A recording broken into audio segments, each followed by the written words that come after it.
Hi friends, welcome back to my channel.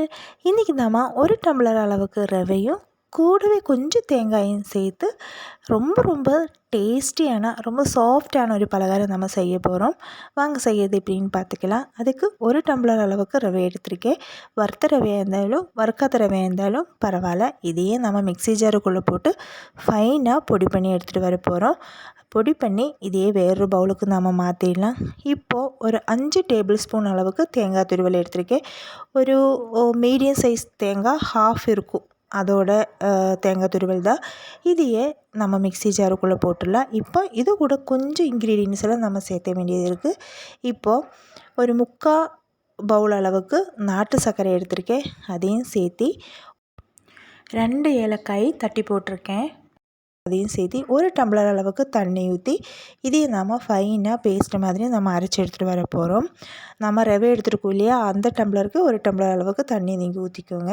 இப்போ இதையே நம்ம அரைச்சி எடுத்த விழுதை நம்ம நல்லா வடிகட்டி எடுத்துடலாம். நமக்கு இதுக்கு இந்த சக்கை நமக்கு தேவையில்லை, அதோட தேங்காய் பால் மட்டும்தான் நம்மளுக்கு தேவை. இப்போ அதையே நம்ம மாற்றி வச்சிடலாம். பாருங்கள், நம்மளோட தேங்காய் பால் இப்போ ரெடி ஆகியாச்சு.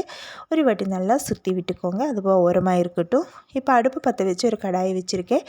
ஒரு ஸ்பூன் அளவுக்கு நெய் சேர்த்தி அதில் ஒரு 10 இல்லைன்னா ஒரு 15 அளவுக்கு கேஷ்யூ சேர்த்திட்டு அதையும் சேர்த்தி அதை கொஞ்சம் லைட்டாக ப்ரௌன் கலர் ஆகிற டைமில் கொஞ்சம் முந்திரி சேர்த்திட்டேன். அதையும் சேர்த்தி நல்லா ஃப்ரை பண்ணிட்டோம். இதோட அளவெல்லாம் உங்கள் விருப்பத்துக்கு தான். அதிகமாக எடுக்கிறனாலும் எடுத்துக்கலாம், கம்மியாக எடுக்கிறனாலும் எடுத்துக்கலாம். இல்லை நிறைய ட்ரை ஃப்ரூட்ஸ் வேறு ஏதாச்சும் நம்ம நட்ஸ் எல்லாம் இருந்தால் அதுவும் கூட நீங்கள் ஆட் பண்ணிக்கலாம். இப்போது அது அங்கே இருக்கட்டும். இப்போ நம்ம ரவை பொடி பண்ணி வச்சுருக்கோம் இல்லையா, அதில் நம்மளோட தேங்காய் பால் சேர்த்தி நம்ம இதையே நல்லா மிக்ஸ் பண்ணி எடுக்க போகிறோம். இப்போ கொஞ்சம் கொஞ்சமாக சேர்த்தி மிக்ஸ் பண்ணிக்கோங்க. கொஞ்சம் தேங்காய் பால் எடுத்து வச்சுக்கோங்க, ஏன்னா நமக்கு ஃபைனலாக நமக்கு தேவைப்படும். ஏன்னா நம்ம வைக்க ரவை ஊறி வந்துடும். அதனால தான் இப்போ ஒரு 1/4 ஸ்பூன் அளவுக்கு ஒரு பிஞ்ச் அளவுக்கு சால்ட்டு சேர்த்திட்டு ஒரு 1/4 ஸ்பூன் அளவுக்கு சோடா, பேக்கிங் சோடா சேர்த்தி இப்போ நம்ம ஃப்ரை பண்ணி வச்சுருந்தா நம்மளோட திராட்சை முந்திரி அதெல்லாம் சேர்த்தி ஒரு ஸ்பூன் அளவுக்கு நெய்யும் சேர்த்திட்டேன். அதையும் சேர்த்து இப்போ நல்லா மிக்ஸ் பண்ணி விட்டுக்கோங்க. பாருங்கள், ரவை அதுக்குள்ளே கொஞ்சம் லைட்டாக ஊறி வந்திருக்கு, நல்லா திக்காக வந்திருக்கு. இப்போது பேலன்ஸ் இருக்கிற தேங்காய் பால் ஃபுல்லாகவே நான் சேர்த்திட்டோம். இப்போ இதையெல்லாம் சேர்த்து நல்லா மிக்ஸ் பண்ணி பாருங்கள், கன்சிஸ்டன்சி நமக்கு இப்படி தான் இருக்கும். இப்போது இந்த மாதிரி ஒரு குட்டி குட்டி பவுல் இருந்துச்சுன்னா எடுத்துக்கோங்க. அதில் கொஞ்சமாக நெய் நம்ம தடவி விட்டுடலாம். உங்கள்கிட்ட இந்த குட்டி பவுல் இல்லைன்னா நம்ம டீ டம்ளர் இருக்கும் இல்லையா, அதுவும் கூட நீங்கள் யூஸ் பண்ணிக்கலாம். இப்போது ஒரு இட்லி பாத்திரம் வச்சு அதில் கொஞ்சம் தண்ணி வச்சுருக்கேன். தண்ணி நல்லா கொதிக்கவும் இட்லி தட்டு கீழே 2 தட்டு இருக்கும் நமக்கு, அது கீழே இருக்கிற ஒரு தட்டுனா வச்சுட்டோம். அதுலேயே 4 பவுலும் வச்சிடலான்னு நினச்சோம், ஆனால் வைக்க முடியல, எல்லாம் ஒன்றுக்கு ஒன்று முட்டிக்குது. அதனால் கீழ்த்தட்டில் 2 பவுலும் மேல் தட்டில் 2 பவுலும் வச்சு வேக வச்சு எடுக்கலாம்னு நினச்சிட்ருக்கோம். இப்போது அந்த கீழ்த்தட்டில் இருக்கிற 2 பவுலுமே நம்ம இது நம்மளோட ரவா தேங்காய் பால் விழுது இருக்கும் இல்லையா, அதையே ஊற்றியாச்சு. இப்போ மேல் தட்டு வச்சுருக்கோம், அதுலேயும் 2 பவுலில் நம்ம இது ஊற்றிக்கலாம்.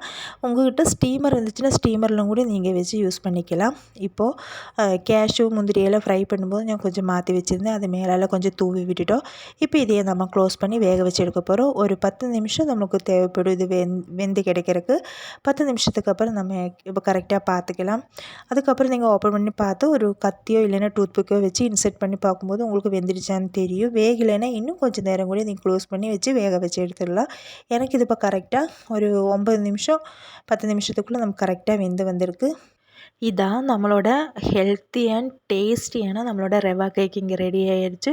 ஹெல்த்தின்னு சொல்லும்போது உங்களுக்கே தெரியும், நம்ம சேர்த்திருக்கிறது நாட்டு சர்க்கரை, தேங்காய் பால், கேஷ்யூ முந்திரி எல்லாம் சேரும்போது ரொம்ப ஹெல்த்தியான ஒரு ஸ்வீட்டு தான் இது. நம்ம இது கையில் இப்படி தட்டுனாலே நமக்கு அது வந்துடும். ஈவினிங் டைம் ஸ்கூல் விட்டு வரும்போது நம்ம குட்டீஸுகளுக்கெல்லாம் செஞ்சு கொடுத்துடலாம். இனி சம்மர் வெக்கேஷன் எல்லாம் அவங்களுக்கு வருது, அந்த டைமில் நீங்கள் ஈஸியாக நம்ம அதை செஞ்சு கொடுத்துடலாம். நம்ம வீட்டில் இந்த சுகர் பேஷண்ட்ஸ் எல்லாம் இருந்தாலும் அவங்களுக்கும் கூட இது தாராளமாக சாப்பிட்லாம். ஏன்னா நம்ம நாட்டு சர்க்கரை தான் நம்ம சேர்த்திருக்கோம். உங்களுக்கு வீடியோஸ் பிடிச்சிருந்தா மறக்காமல் லைக் பண்ணுங்கள். ரெசிபீஸ் புதுசாக இருக்குதுன்னு நினச்சிங்கன்னா உங்கள் ஃப்ரெண்ட்ஸ் ரிலேட்டிவ்ஸ்க்கெல்லாம் ஷேர் பண்ணுங்கள். இன்னும் நல்ல நல்ல வீடியோஸ் எல்லாம் நம்ம சேனலில் இருக்குது, அதெல்லாம் போய் விசிட் பண்ணி பாருங்கள். சேனல் பிடிச்சா சப்ஸ்கிரைப் பண்ணுங்கள். சப்ஸ்கிரைப் பண்ணும்போது ஆளுங்கிற ஆப்ஷன் மறக்காமல் எனேபிள் பண்ணி விட்டுருங்க. நாளைக்கு இன்னொரு ரெசிபி மாயிட்டு வரேன். டாட்டா, பாய்.